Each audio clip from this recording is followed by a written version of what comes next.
adalah selama kita mau mengajak, maka itulah kesuksesan dakwah. Kegagalan dakwah bukan karena orang menolak ajakan kita, tapi karena kita berhenti dakwah. Jadi nu gagal dakwah mah lain baturu diajak nolak. Yang gagal mah kita berhenti ngajak, tak gagal. Jadi kalau bapak ngajak ke 3 kali gagal kali, geus eureun, tah gagal bapak teh. Tapi ketika terus mengajak, sampai kapan? Sampai kapan, Pak? Sampai? Eta. Dakwah mah berhenti bukan berhenti, tapi diberhentikan. Baru berhenti. Diberhentikan oleh Allah orang yang diajaknya, atau diberhentikan kita sebagai orang yang mengajaklah. Itulah dakwah. Makanya Rasulullah ketika awal-awal berdakwah, cara berpikirnya kayak bapak begitu. Lamun ngajak teh kudu diterima. Makanya waktu itu Nabi di awal-awal dakwah, cara berpikirnya Nabi itu strategis, Pak. Siapa yang diundang? Dipilihan. Para pejabat, orang kaya, orang cerdas, dengan harapan kalau mereka diajak, itu kemungkinan menerimanya besar. Kenapa? Mereka orang-orang pintar. Mereka orang-orang cerdas. Mereka orang-orang yang bisa diajak berpikir. Yang kedua, kalau mereka menerima, maka akan menjadi tambahan tenaga untuk suksesnya dakwah yang Nabi lakukan. Akhirnya mengadakan pengajian eksklusif, pengajian khusus nu beunghar, pengajian khusus pejabat. Jadi geus aya tiba heula Pak pengajian khusus. Sampai ketika Nabi sedang menyampaikan, tiba-tiba datang. Sudah miskin, buta lagi.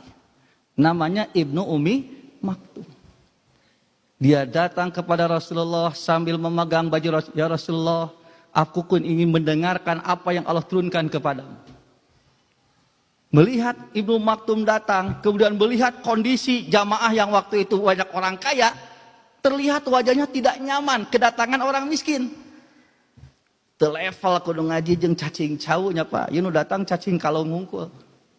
Ya cacing cau, kelihatan dari mukanya Pak. Nah, Nabi waktu itu yang awal-awal dakwah merasa baper. Ini Nabi kayak baper, bawa-bawa perasaan. Melihat jamaah yang kaya merasa tidak nyaman, Nabi jadi tidak ikut tidak nyaman kepada Ibnu Maktum. Akhirnya Nabi mengusir kan. Sambil bermuka masam Nabi mengatakan, kadi nanti. Apa yang terjadi? Gara-gara Nabi berlaku seperti ini, ditegur oleh Allah langsung. Turun surat Abasa. Abasa wa tawalla an ja'ahul a'ma. Kamu bermuka masam sambil berpaling gara-gara kedatangan orang yang buta. Kenapa?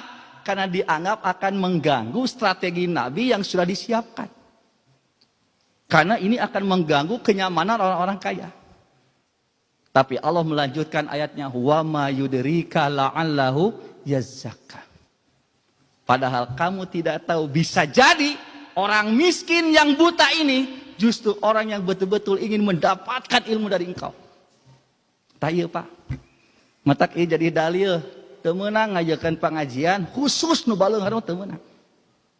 Klasifikasi ilmu itu berkaitan dengan kemampuan, bukan dari segi status sosial. Nepikeun ka ieu mah khusus ngajina ge nu mobilna Mercy hungkul, anu make angkot teu meunang ngilu. Ini sudah terjadi zaman Nabi, ditegur ku Allah. Sampai oleh Allah disindir Nabi itu. Amma manistagna fa anta lahu tasadda. Kepada orang kaya kamu begitu bersemangat. Diondang kuno beunghar semangat nepikeun ka jadwal anu dicabang, jadwal anu diimah ditinggalkeun. Nah, diondang ku istana. Akhirnya apa? Dibengkalaikan. Wa amma man ja'aka yas'a wa huwa yakhsa fa anta anhu talaha. Tapi ketika ada orang yang bersungguh-sungguh ingin mendapatkan ilmu, tapi karena kondisinya miskin, kondisinya tidak jelas, dalam artian tidak jelas statusnya, talaha, kamu begitu berleha-leha, hare-hare. Oleh Allah ditegur. Artinya apa? Ditegur bahwa ternyata dakwah itu bukan begitu. Dan apa yang terjadi Pak? Ternyata strategi Nabi yang begitu matang justru ditolak mentah-mentah oleh mereka yang dianggap oleh Nabi orang-orang yang bisa mudah menerima dakwah Nabi. Didinya Nabi daun Pak. Stres Nabi itu. Aduh, sugan teh moal kieu. Bertanya-tanya, kenapa saya mengajak kepada kebaikan ditolak orang? Nabi sampai tidak habis pikir.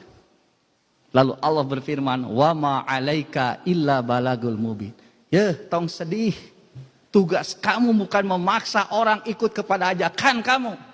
Tapi tugas kamu hanya menyampaikan yang baik, menjelaskan penjelasan yang jelas, tanpa menghiraukan orang menerima atau tidak.